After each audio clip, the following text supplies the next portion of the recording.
Ahí estamos.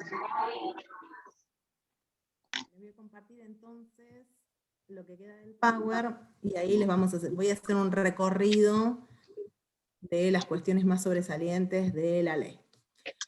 Como sujetos de derecho, esta ley reconoce a las mujeres y a las personas con otras identidades de género con capacidad de gestar. Esto es importante porque, por ejemplo, estaría admitiendo el derecho o reconociendo el derecho a abortar o a interrumpir la gestación de un varón trans, por ejemplo, o de una persona no binaria también. Hay aborto libre hasta la semana 14, pero hay situaciones, hay causales que habilitan el aborto legal después de esa semana 14. Una es la violación sexual, que solo va a requerir declaración jurada. El otro es el peligro para la vida de la mujer o persona con identidad de género con capacidad de gestar, peligro para la vida o a la salud integral. Concepto muy interesante porque si pensamos en salud integral en términos de la OMS, se amplía fuertemente, digamos, las causales de aborto legal post semana 14. Si no, si se aborta después de la semana 14 un embarazo que no es producto ni una violación sexual o que no genera ni un peligro para la vida o la salud integral, la pena que se establece el Código Penal es de 3 meses a 1 año. ¿No? Es de 3 meses para 1 año, o sea, es carcelable, etc. ¿No? Puede acceder a un montón de beneficios ¿no? que no implicarían el encierro en la cárcel. Bien, entonces, acá hay varias cuestiones. Establece condiciones mínimas y derechos a la atención del aborto y del post-aborto. Y cuando se habla del post-aborto, no distingue si es legal, si este aborto es legal o no, ¿no? O sea, que las personas tienen derecho al aborto legal hasta la semana 14 y con causales después de la semana 14, pero si la persona, digamos, se provoca un aborto que no está contemplado en estas causales o fuera de la semana 14, también tiene derecho a una atención médica post-aborto, ¿no? Incluso el post-aborto no puede ser objeto de objeción de conciencia, eso lo vamos a ver un ratito más adelante. Entonces, ¿qué derechos tiene la mujer o persona con capacidad de gestar? El derecho a decidir, el derecho a acceder a información en los servicios de salud y el derecho a acceder a información para prevenir embarazos no deseados o no intencionales.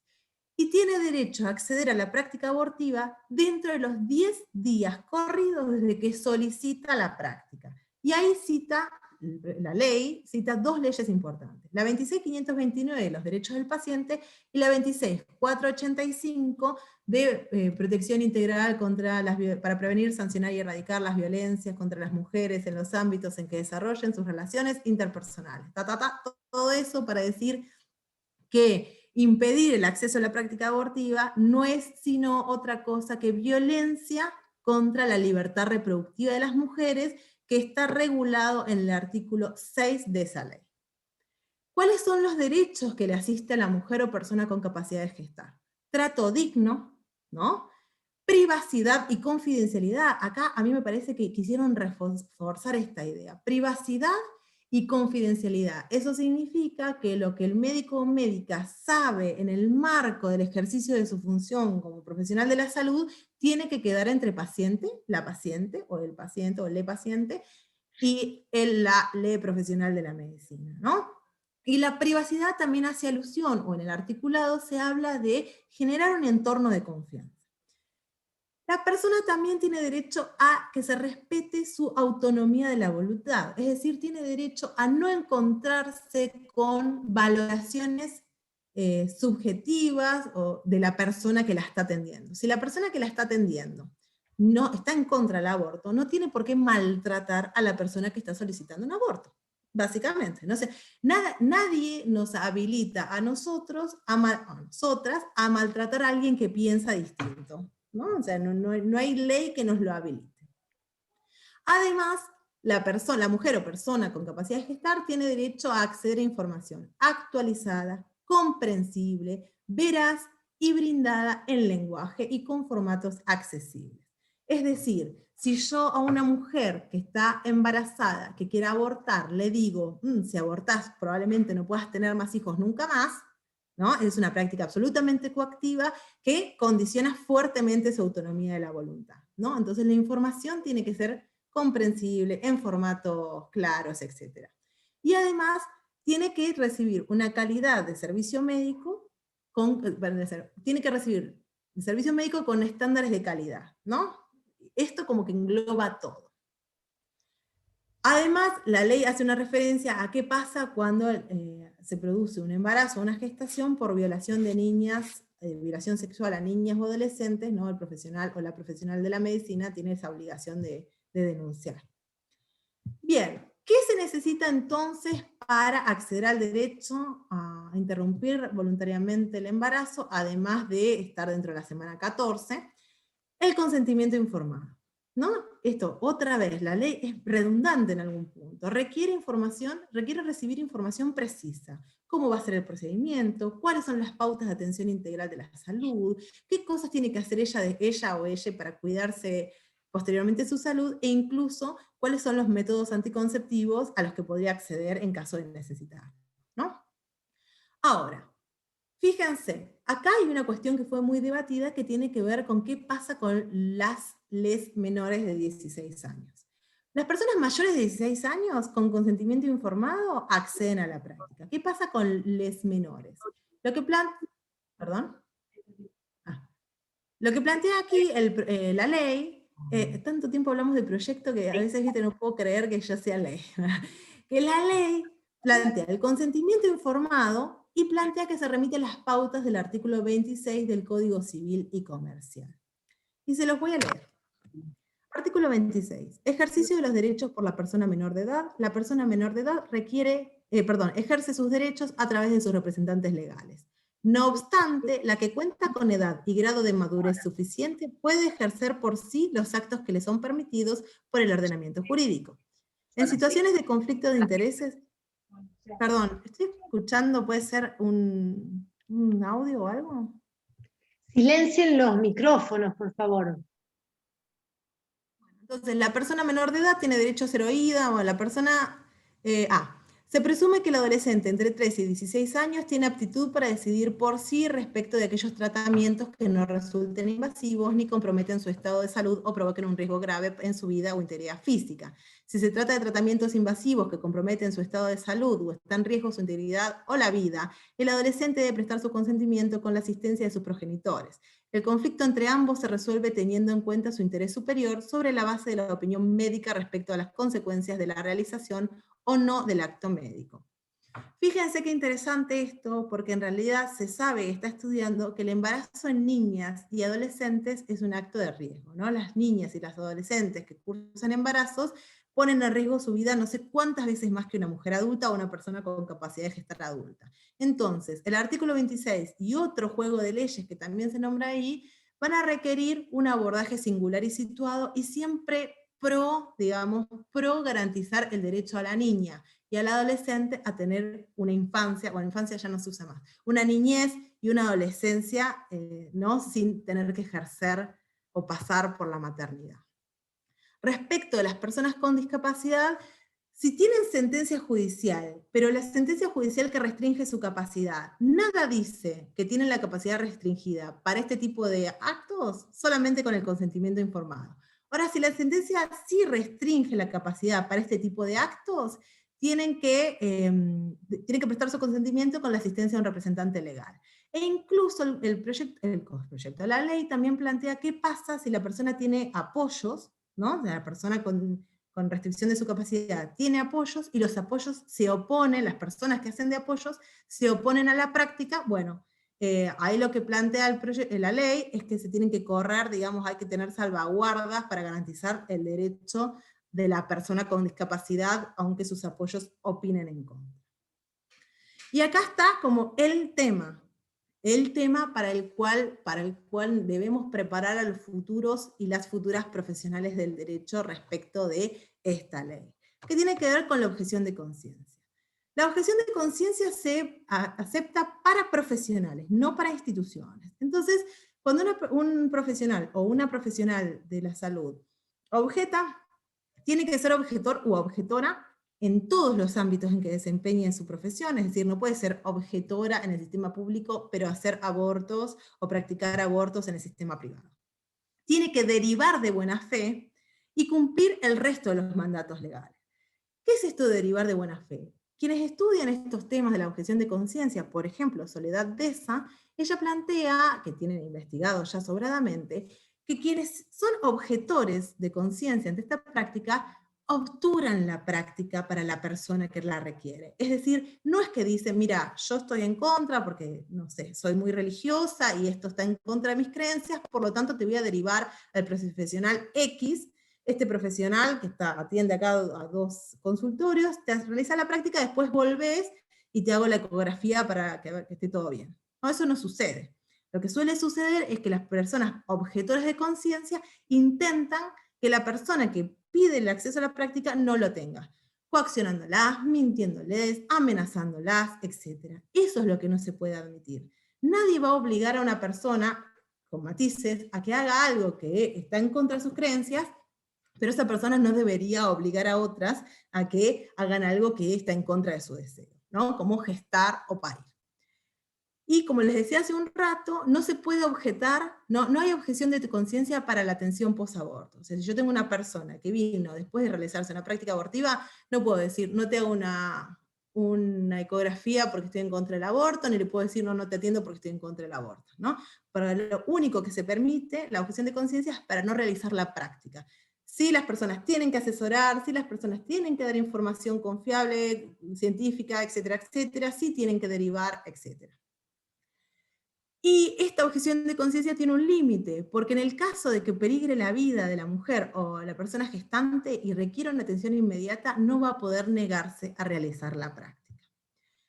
Además, las instituciones de salud que tengan entre su plantel todos, digamos, médicos y médicas objetores de conciencia, tienen que garantizar que la persona que va a esa institución de salud sea derivada y además hacerse cargo económicamente de toda la prestación. O sea, no se obliga a que las instituciones de salud del ámbito privado cuenten con profesionales no objetores, pero sí se obliga que hagan una derivación en los términos de la ley y que además, digamos, cubran el costo que esa derivación acarrea.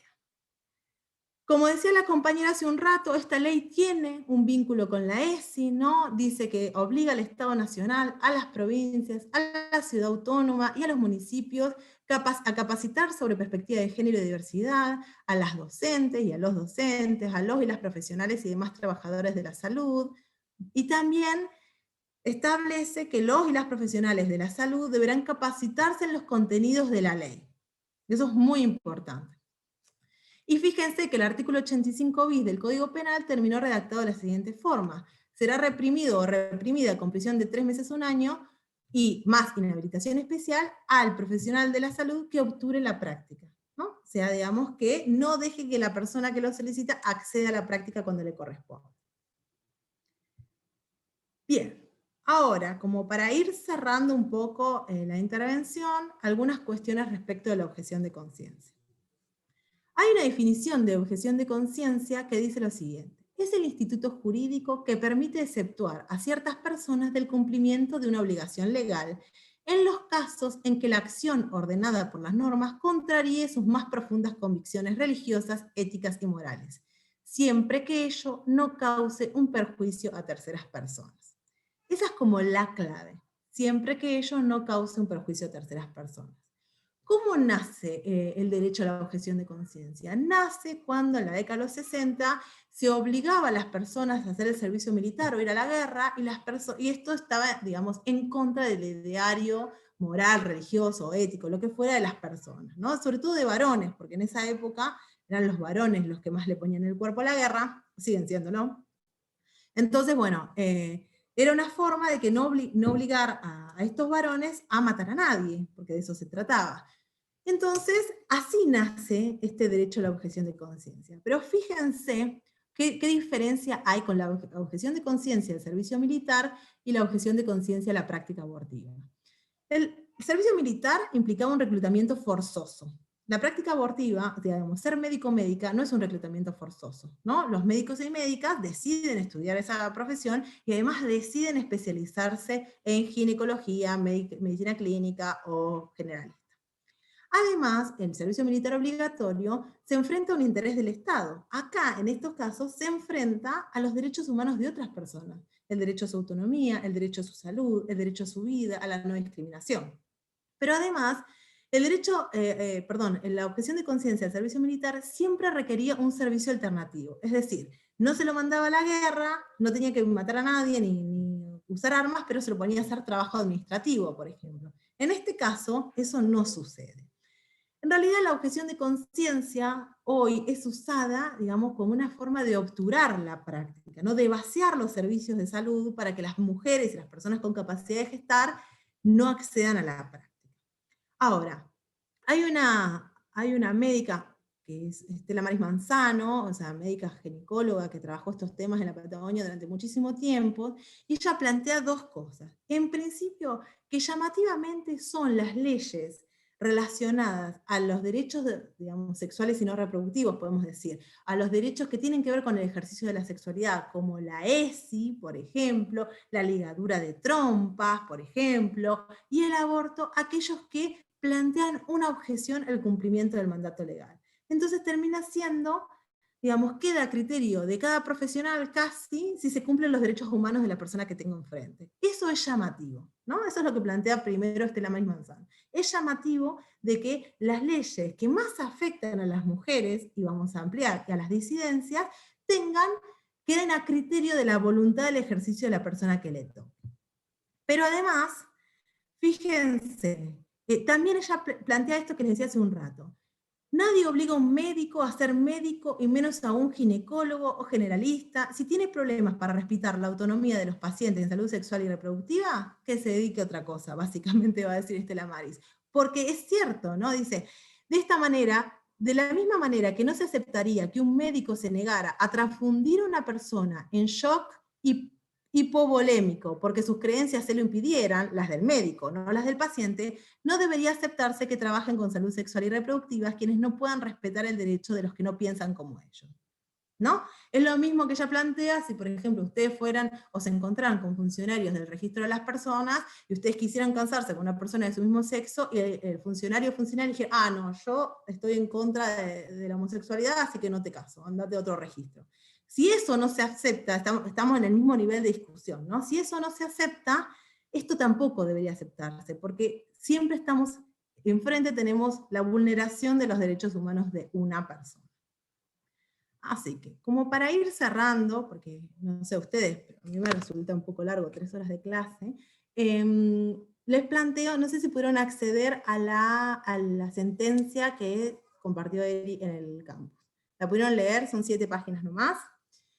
Bien, ahora, ping pong libre. ¿Quién quiere contar al resto de qué se trata esa sentencia?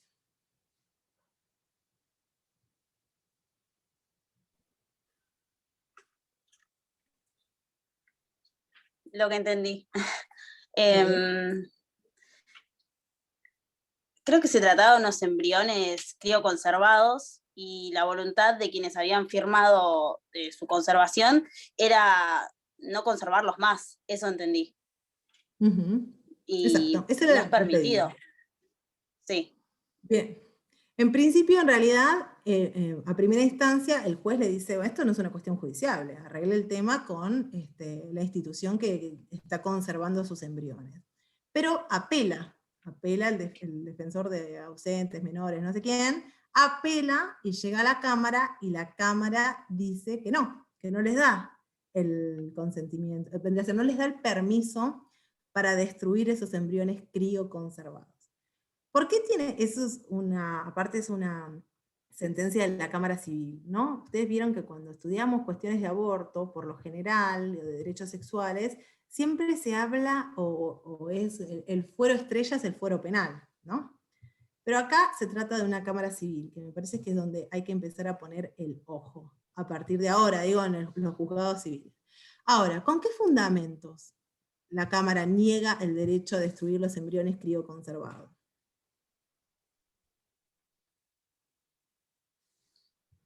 De que ya es persona o que tiene los derechos de una persona humana.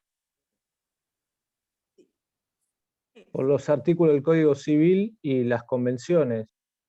Claro. Artículo 4 de la Convención Americana.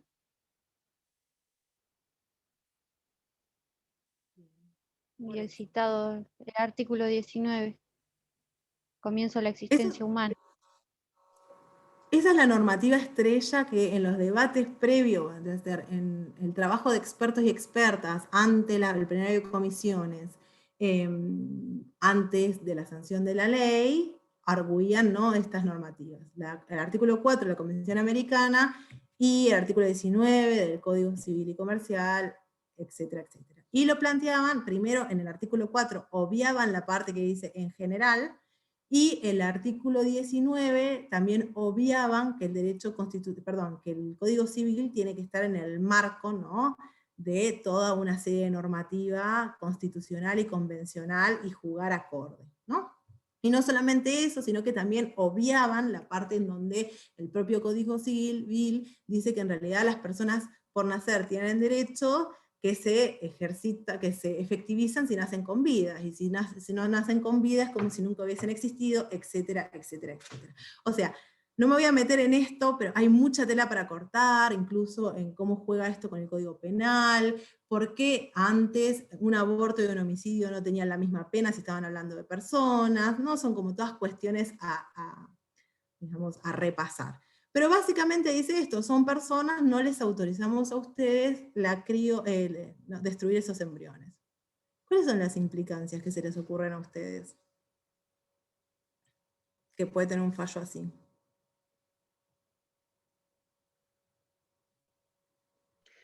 Yo, mientras lo van pensando, pero también creo que es contrario al caso de Artavia Murillo contra Costa Rica, que es de 2012, que claramente cuando se interpreta el párrafo 4.1 de la Convención Americana, explica que el derecho a la vida no es absoluto y se interpreta en un determinado contexto, y que básicamente considera que hay vida a partir de la implantación y no de la concepción, ¿no?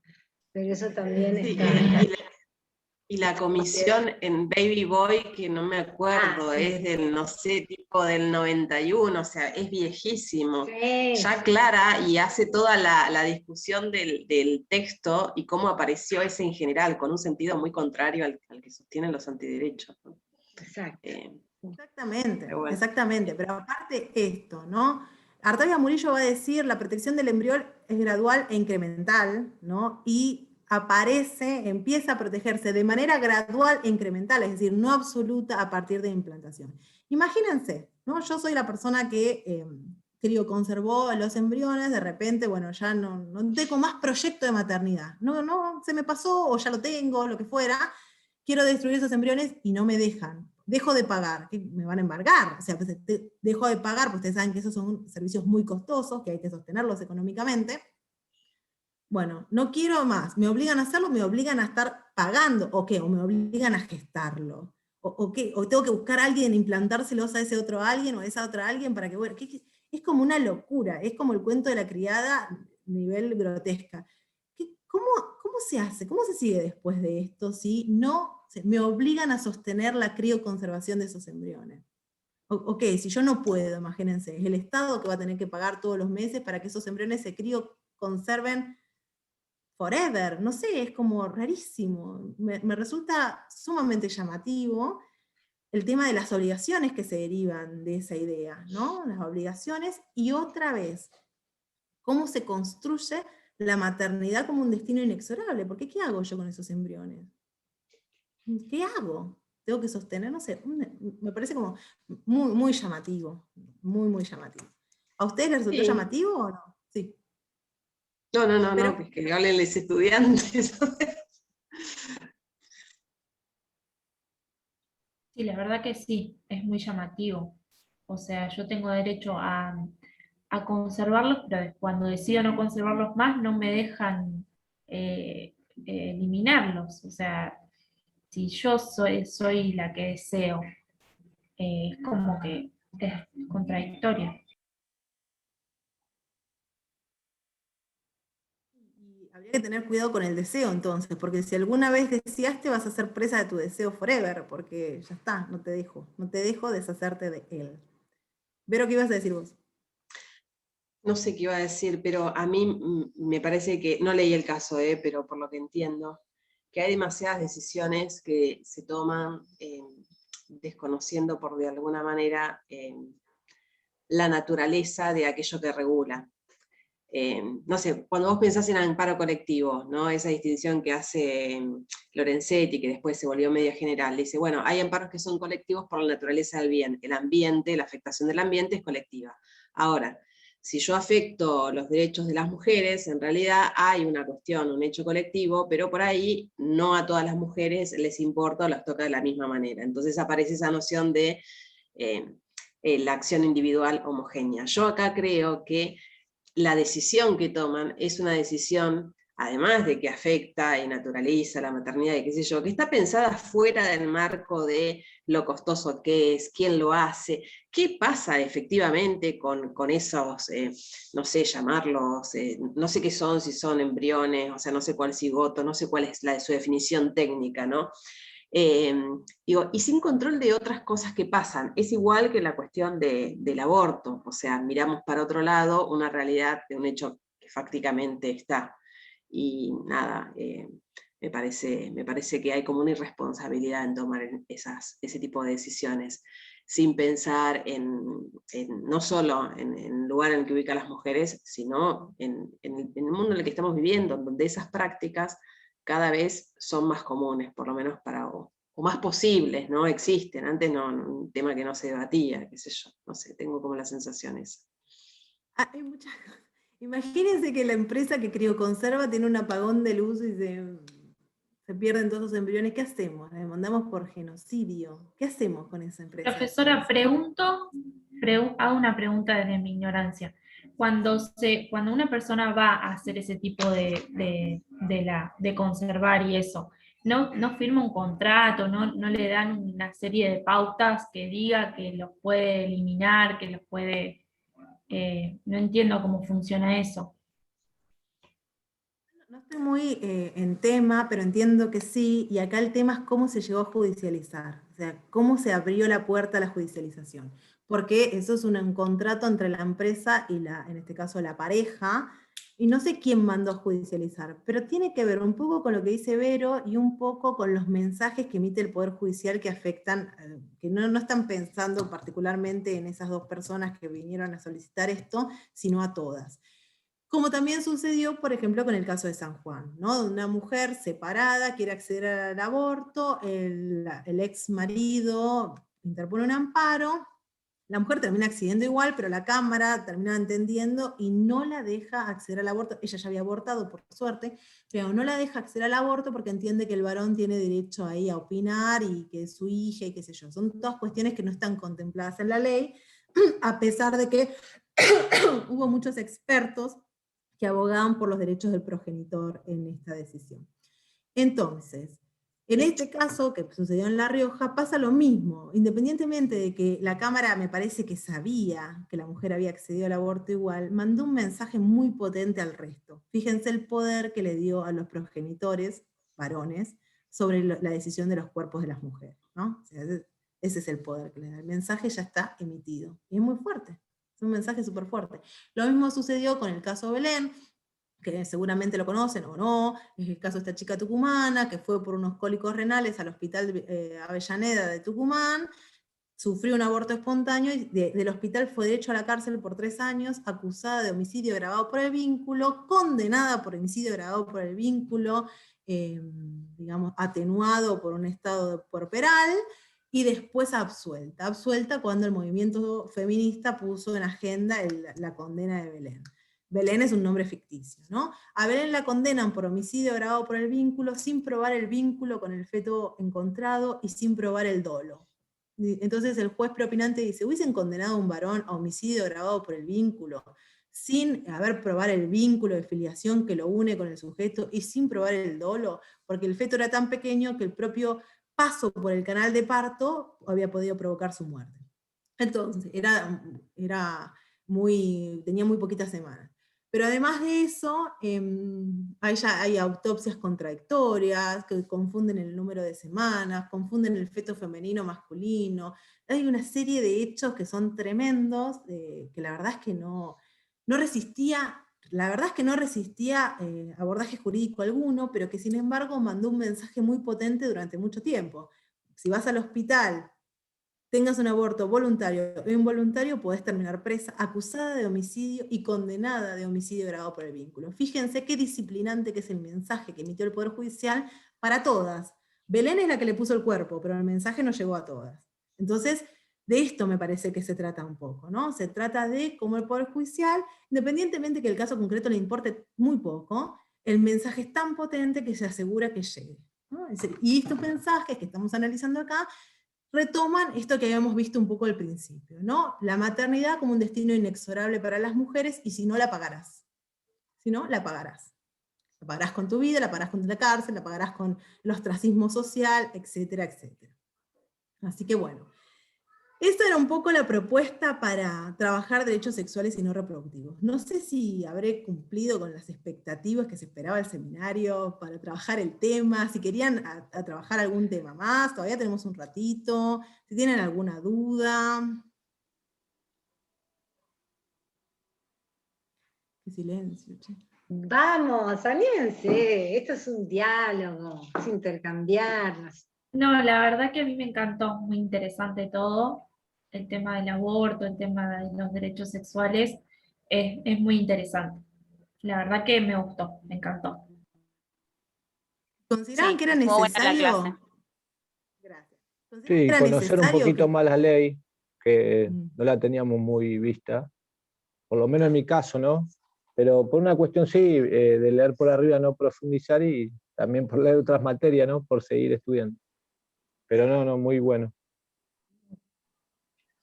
¿Y era necesario que ustedes sepan estos contenidos, no solamente la ley que la recorrimos al final, sino también lo que les presenté antes, ¿no? El tema No, del eso me patriarcado, el pareció, tema... sí, esos otros conceptos de patriarcado, esto del contrato sexual, me pareció interesante. Más allá de que ya habíamos tratado sobre patriarcado, que de hecho, por ejemplo, yo lo vi en laboral o en sociología, conceptos que uno ya viene trayendo, pero en cada clase vamos sumando otros puntos de vista, otros autores y nada, mayor conocimiento. A mí me pareció, además de dinámica, interesante. Y esto de proponer alguna lectura previa, yo había pedido, por ejemplo, no participar por el relato de Catedrales, bueno, porque me sensibilizó bastante, pero nada, me relajé en la clase y me gustó. Me alegro que hayas venido. Eso suele suceder. Muy bueno. No, yo agradecerte, me pareció pedagógicamente hablando excelente, me encantó el relato de Catedrales, que se lo compartí con un montón de personas, con mi mamá, con mis hermanas, bueno, excelente, me pareció. Y también lo del fallo me pareció muy interesante también, porque es un tema muy actual, realmente, y cómo esto de los mensajes, la potencia de los mensajes que da el Poder Judicial, es algo heavy y es algo que hay que conocer, ¿no? En profundidad, para ver cómo disputamos ese derecho a decir el derecho, como dice Bourdieu, de qué manera estratégicamente podemos poner en juego otras formas de decir el derecho en este tipo de contexto donde sabemos que en principio va a haber que disputarlo, ¿no? Pelearlo, y me pareció muy interesante que lo trajera la cuestión de realidad, de ficción-realidad, pero apelar a la emoción, ¿no? Para el aprendizaje me pareció excelente, y bueno, la clase en sí misma, ¿no? Así que muy agradecida. Gracias.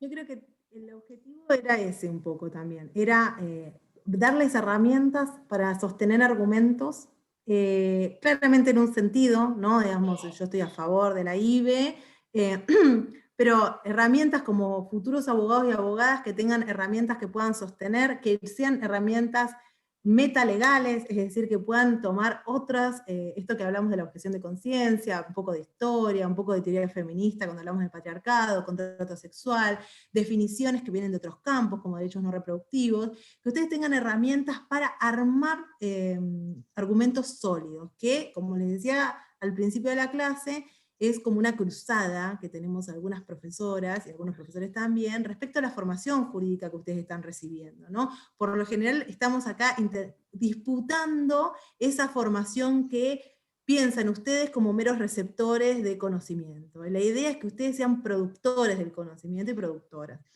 En ese sentido, intentamos que hablen, que participen, les damos tareas precisamente para eso, porque es un rol social súper importante, el derecho es una herramienta para el cambio, no se dejen convencer lo contrario, es una herramienta para la transformación, y la herramienta o el recurso de catedrales tiene que ver con que los debates legales no son debates en abstracto, son debates que impactan en los cuerpos y en las vidas, en los proyectos y en las sexualidades de personas concretas. En este caso, el debate para el aborto impacta en el cuerpo de Ana, ¿no? Que es lo que ustedes tenían para leer. Eso no lo pierdan de vista, porque hace a la riqueza de la función como operadores y operadoras jurídicas. Eso es todo lo que tenía para compartir. Sí, también lo que dice Julieta respecto de la imparcialidad, ¿no? De algunas decisiones, la falta de capacitación de operadores. Sí, hay falta de capacitación en el Poder Judicial, pero también hay falta de capacitación en los abogados y abogadas de la matrícula que no llevan argumentos sólidos a los estrados judiciales, ¿no? O sea, eso y que no llevan argumentos que trasciendan la letra de la ley. Entonces, nuestra responsabilidad como docentes es que ustedes tengan una formación integral. Y eso implica que puedan empezar a pensar fuera de la caja de la ley, y vean, por ejemplo, la historia que hay detrás de esa ley, los cuerpos que hay detrás de esa ley, las demandas, cómo se construyeron, la teoría que hay detrás de esa ley. Porque si no, parece que la ley lo explicara todo, y lo cierto es que sin teoría me cuesta mucho entender el contenido de las leyes. Bueno, queda 1 minuto 34. No sé si alguien más quiere decir algo para cerrar. Hasta acá llegamos. Para el lunes, perfecto, te digo. Excelente. Muy buena la clase. Muy buena. Gracias, Vero. Bueno, un placer para mí. Cualquier cosa, si necesitan que corregir o eso, saben que. Y cualquier cosa, si alguna necesita material, alguna o alguno o alguna necesita material, bibliografía, lo que fuera, tengo a montones, así que tengan cuidado con lo que piden. Y me mandan. Les agradezco mucho que se hayan quedado hasta el final. Muchas gracias. Y muy buena semana. Muchas Adiós. gracias. Bueno. Adiós. Chao, chao. Chao, hasta luego. Nos vemos.